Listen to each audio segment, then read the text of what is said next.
Out of all the countries I performed in, my favorite country outside of home is Australia.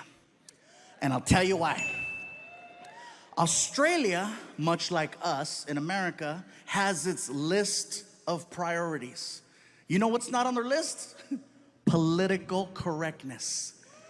They do not care about your feelings. It's like a country full of Daves. Believe it or not, it's very refreshing to be around such a large group of people who speak their minds so freely. And if you know that before you go there, you're gonna have an amazing time. But if you don't know that and you show up, it is a culture shock and a half, because I showed up and I didn't know. Everybody says you gotta see the beaches, and I went to the beach. I had people coming up to me. Hey, somebody help me get him back in the water. Yeah, look right there, big fella. Look at you right there. Oh, look, he's moving. He's moving. He's moving. Oh, he's crying. He's crying. I bet it tastes like gravy.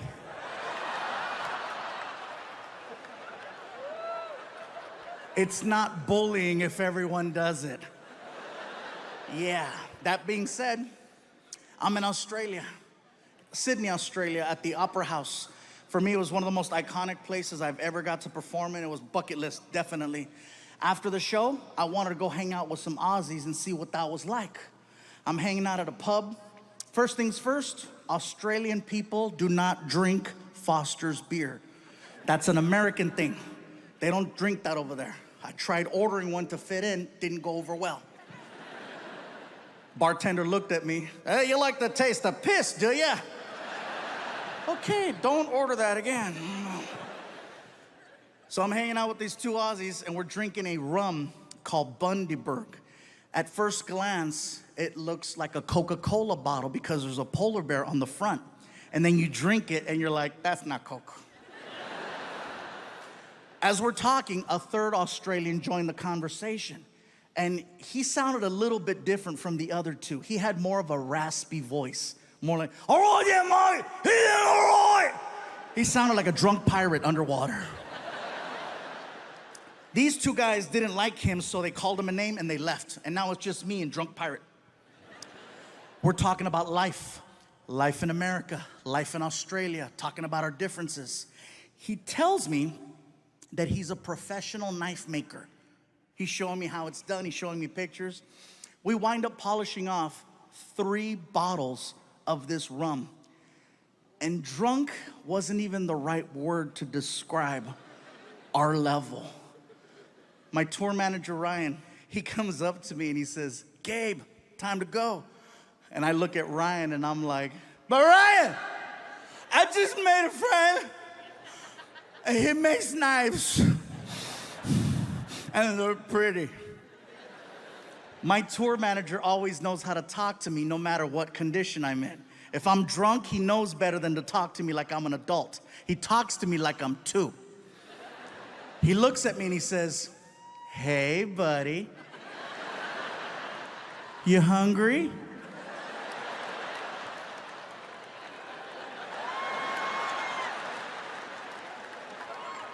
Well, listen, if we don't leave right now, they're gonna close McDonald's and you're gonna have to eat at the airport. I gotta go.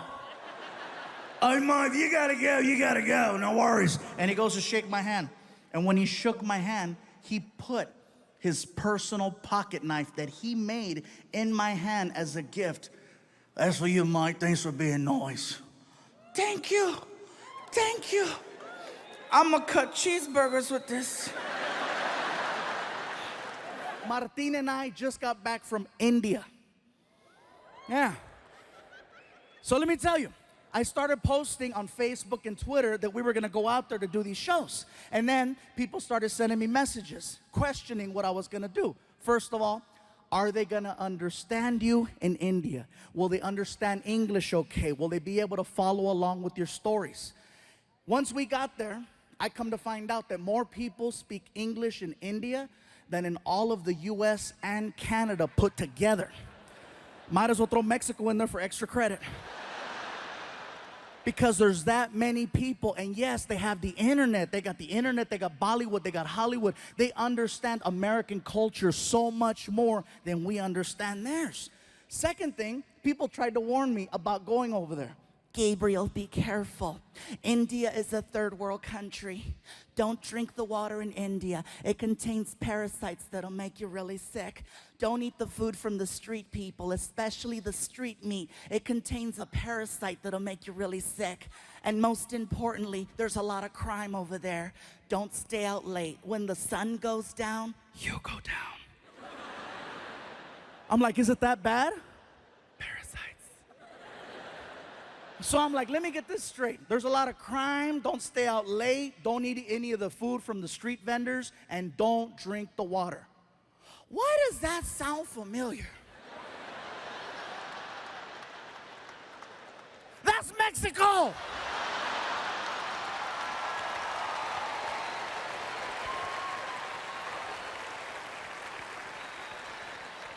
When Martin and I got over there, we found out that Indian people and Mexican people have so much in common, you guys.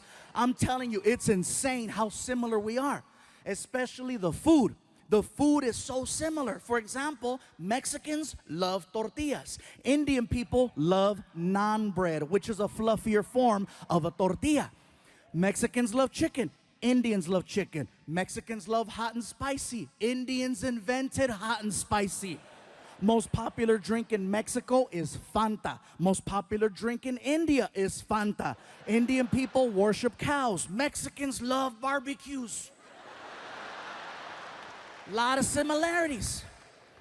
Most of the people that I met over there were very hardworking and humble. And I gotta tell you, every time I talked to someone, I was always greeted the same way. They'd look at me, they'd put their hands together, they'd do a little bow, and they say, Namaste, which is an endearing hello. It's really nice and sweet. And then I noticed that Indian people, when you're talking to them, do this thing with their head, where it will begin to move side to side as they're speaking. Now, at first when you notice it, you think, oh, he slept wrong. He just got a kink in his neck. Get a Tempur-Pedic! Now, when they start speaking, their head starts moving. And I noticed this. The guy is checking us into the hotel, and he's really cool. He's like, listen, if you have any problems at all, okay, you call the front desk, you press 0. We will send somebody to your room to help you. Whatever you need, we got it for you right here, okay? It's very good. Now, one thing I notice is the more they talk and the more excited Indian people get, the more the head starts to move around. Somebody at the hotel yelled out to the clerk, that's Fluffy. And the guy was like, oh my God, I don't believe it. I thought it was you. I thought it was you. Oh my God, I cannot believe it. This is so crazy. Oh my God, Fluffy, Fluffy, Fluffy. Even crazier than that is that the mouth is actually connected to the neck. When the mouth stops moving, the head stops wherever the mouth left off. And when you see Indian people talking to each other, you can see it. Okay, let me tell you something. Okay, okay, hold on. Wait, hold on, wait, okay. Like if you're Indian and you stutter, you are so screwed. Somebody stop him!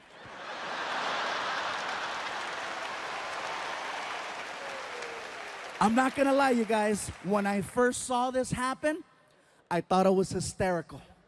I thought it was funny. But then I started thinking about it. Head movement is just a form of expression. No matter where you live in this world, people express themselves in their own unique way, whether through facial expressions, hand gestures, body movement, extra words. Everywhere you go, things are different, and that's just how they express themselves in India. Now, back to the whole Indians-Mexican thing. That is something else that we share in common with Indian people. Head movement. Now, some of you in the building tonight are like, stupid, we don't have head movement. Yes, we do. It's a little different. See, with Indian people, the head movement is side to side. Mexicans, our head movement is front to back. The difference between that is that with Mexicans, we have to be very, very upset in order for you to see the head movement. Otherwise, you can't tell. With Indians, it's all the time. Oh, today is such a nice day. It is such a beautiful day today. I'm so happy. It's very nice, very good. Oh my God, I can't believe it's so nice. It's such a pretty. Mexicans, when we're mad, that's when it comes out. For non-Latinos, hey, trust me, you cut off a Mexican in traffic, see what happens. ¡Sácate, pendejo! ¡Lárgate, cabrón! ¡Quítate, desgraciado!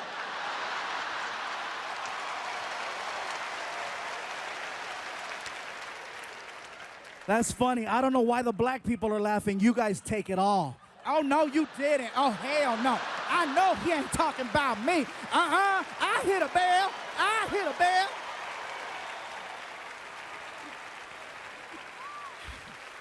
I made myself dizzy doing it.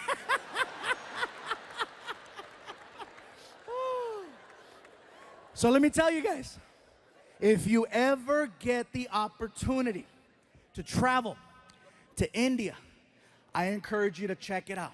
You are gonna see some beautiful things. You are gonna see some amazing things. You are gonna see some sad, depressing things and some real horrible things. Overall, it's a well-balanced trip.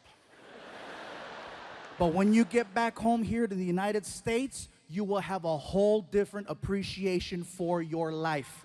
Believe that. I guarantee this, you guys. There's a lot of people in India, and with a lot of people comes a lot of traffic.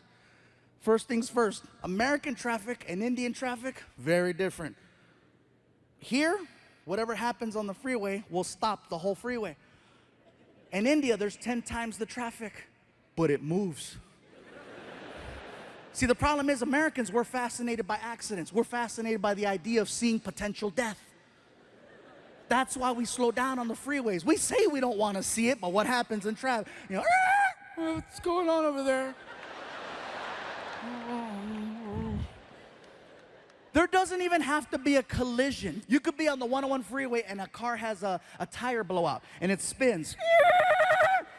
Doesn't hit anything. It's now facing oncoming traffic. You know what happens to the rest of the freeway? Even on the other freeway where there's no accident. And again, what's going on? What's going on? I'm sorry. Hey, somebody might be dead. Sorry. In India, if there's an accident in the middle of the street, you know what they do? They drive right around it.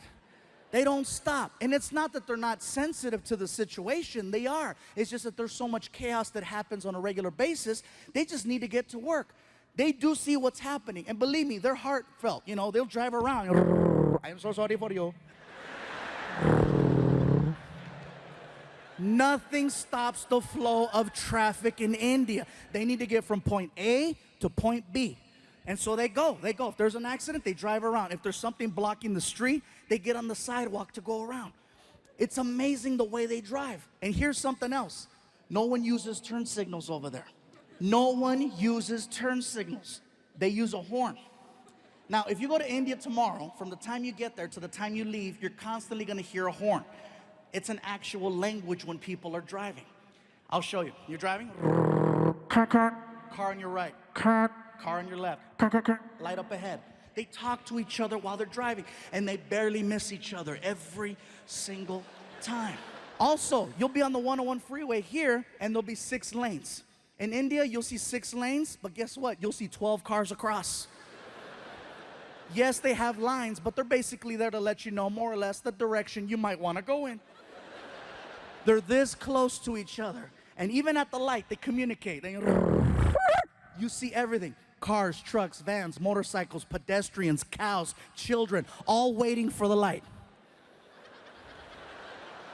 And they talk at the light with the horn. Very good, you can go, you can go. Welcome, you're welcome, go. Nothing stops the flow of traffic over there. Indian people drive, think of ants. You know how ants travel in a straight line? And if there's something in the way like a rock, ants will split up, go around the rock and reunite, or climb over the rock. Worst case scenario, they dig a hole and go under the rock. That's the mentality of driving in India. A man can get shot in the middle of the street. People just look at each other. Somebody pick him up. And they'll drag his ass onto the sidewalk. And if there's an accident and they need to get around, guess what's gonna happen to that guy on the sidewalk? Nothing stops the flow of traffic in India except a cow. Now, I know we've always heard the stories and the jokes about, oh, Indian people don't eat hamburgers. I asked the question and I found out. It's believed that cows are people who have died and they've been reincarnated and their new life is now the cow, which is why they don't eat them and why they give them all the love and respect in the world over there. I saw this firsthand. There's a cow crossing the street while we're driving. And the cows know, they're cocky. They know that they can cross. Friggin', all the cows, and the cows out there all cocky. Gling, gling, gling, gling. No one honks at the cows. No one yells at the cows. No one touches the cows. They wait for the cows to finish crossing. The cow that we had laid down. The driver just shut off the car, started tweeting, "There is a cow in the middle of the street. Hashtag Momo."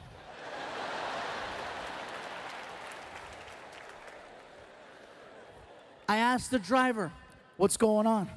"Sir, there is a cow." "I see that there's a cow. Are you gonna honk at it, go around? What's gonna happen?" We cannot honk at the cow. We must wait for the cow to move." You're kidding. I am not kidding. We must wait for the cow. We drove past a dead body 15 minutes ago. That is probably him.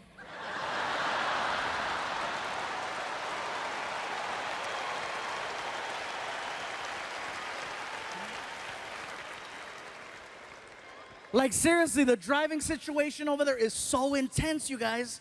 One morning while we're there, I needed to get to the airport fast because I overslept.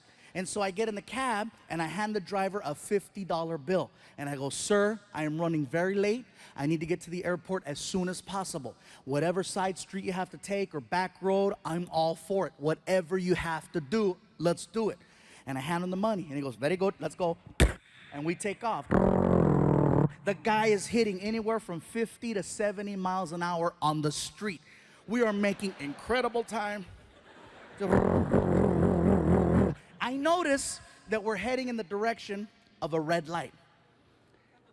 You ever been in a car with someone and you're paying attention to what's going on and you notice that you're about to hit a red light and you know how you start to mentally and physically prepare yourself for the deceleration of the car, and you start anticipating the pressure from the brake, and if you don't get the sensation of slowing down by a certain point, all alarms go off in your head and you sock the driver in the chest.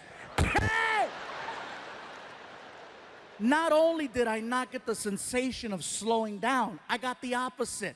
He gunned it towards the light, and it caught me off guard. I couldn't even scream. I was like, and then I got air. "Hey, pull over, pull over!" He didn't even know what he did. He looks at me, he goes, "What is wrong?" "What do you mean, what is wrong?" "Dude, didn't you see the red light?" As calm as can be.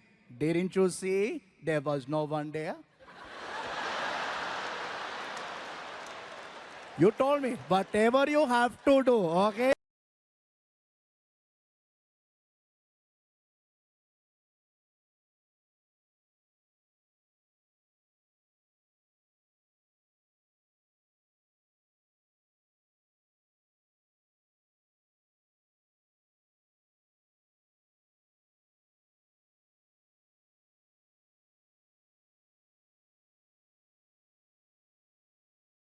Getting back into the swing of things, we have definitely come a long way from 2020.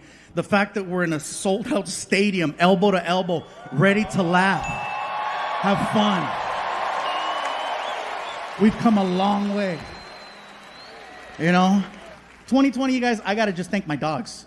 I gotta thank my dogs, because my dogs kept me sane, they kept me happy, they kept me focused. Because I was so depressed, I was sad, I didn't know what to make of things. Do we have any dog owners? Yeah? See, dog owners, you know what's up. No other animal in the world will give you 100% like a dog. What, cat? No. I'm sorry. No disrespect to cats or cat owners. But cat owners, you know as well as I do, your cats, because I know you got more than one. Your cats look at you like you live in their house. You walk in, you try to scold them for something, and then when you try to talk to them, they turn their back on you and show you their butthole. And you're staring, you're like, oh my God, it's so dark. Only a dog will give you 100% of itself. That's why they get so sad when they know you're about to leave, and why they get so happy when you come home. You are literally everything they've been looking forward to. And now you're back! I know for a fact, nothing on this planet loves me more than my dogs. I said this last night and someone said, what about your son? I said, nothing loves me more. I could leave my dressing room for 1 minute or 1 hour. When I come back, the reaction is the same. It is the greatest moment ever, every single time. Oh yeah. My dog Vinny will jump off the couch and run towards me top speed. And then when he gets to me, he jumps up and down. And he makes a sound like a... You can almost hear, where were you? Where were you? Where were you? And he pees everywhere. I used to get upset that he would do that, but then I thought about it. My dog loves me so much, he cannot control his own bodily functions. That's why when I would go home, I would immediately pick him up before anything. And then my girlfriend would get mad. How come you don't come to me first? I said, because the dog loves me more. How do you know I don't love you more? I said, I don't see a puddle. Mira, dry. Yeah, she didn't like that, sorry. But yeah, these dogs, man, let me tell you. And I apologize if I'm kind of stuttering or I'm not as focused right now. I have never been distracted by a blimp with my face on it.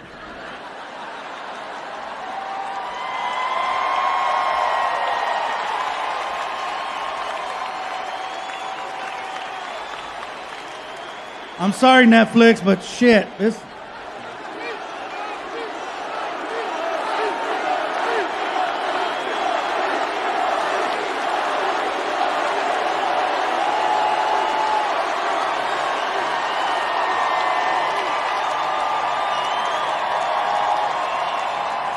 This is like a birthday and Christmas and the Super Bowl and the World Series and losing my virginity all at the same time.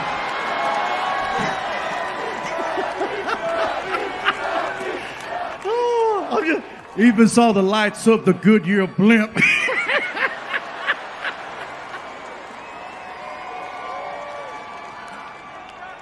I'm sorry, you guys. I'm just so goddamn happy right now. Thank you.